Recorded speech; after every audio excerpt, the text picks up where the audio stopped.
ngayon ang video kung saan mga amateur boxer pinaglaban nga sa piyestahan ng naka-blindfold.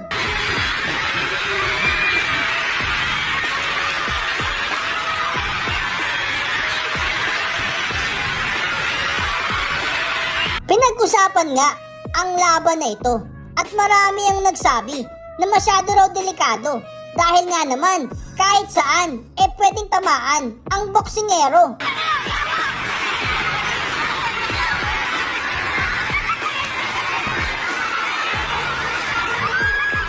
Dahil nga naka-blindfold ang mga boxer, hindi nila alam kung saan sila tatamaan.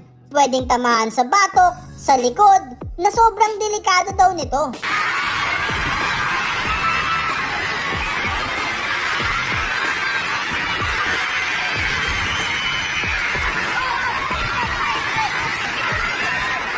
At meron pa nga nagsasabi, yung iba daw kasi, natatanggal nga yung kanilang blindfold. Kaya parang nakikita raw nila ang kanilang kalaban.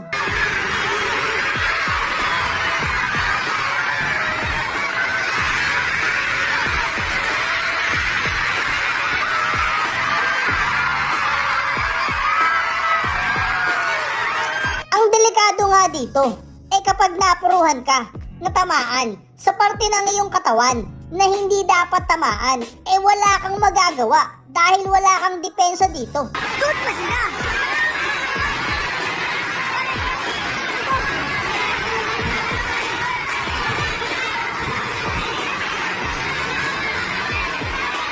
At dito nga, ipinagpatuloy pa ang laban dahil dalawa lang daw dito ang mananalo.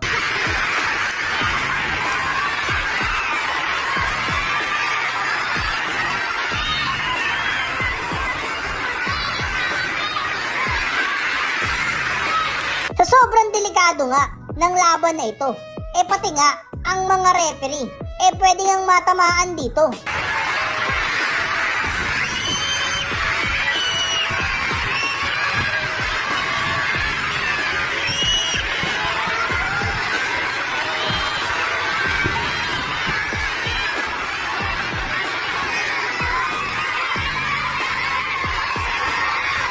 At kung makikita nyo nga, yung mga referee ang ginagawa sa mga fighter, tinutulak pa nga para doon sa mga kalaban nila na sobrang delikado.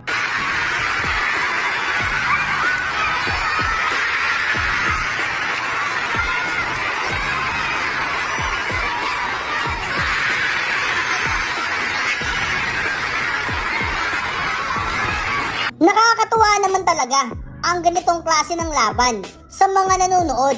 Pero doon sa mga lumalaban, hindi ito nakakatuwa.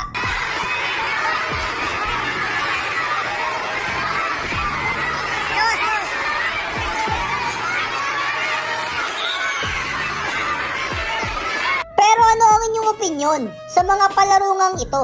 Kayo ba sang-ayon o hindi? At panoorin ninyo hanggang sa matapos ang video kung ano ang mangyayari.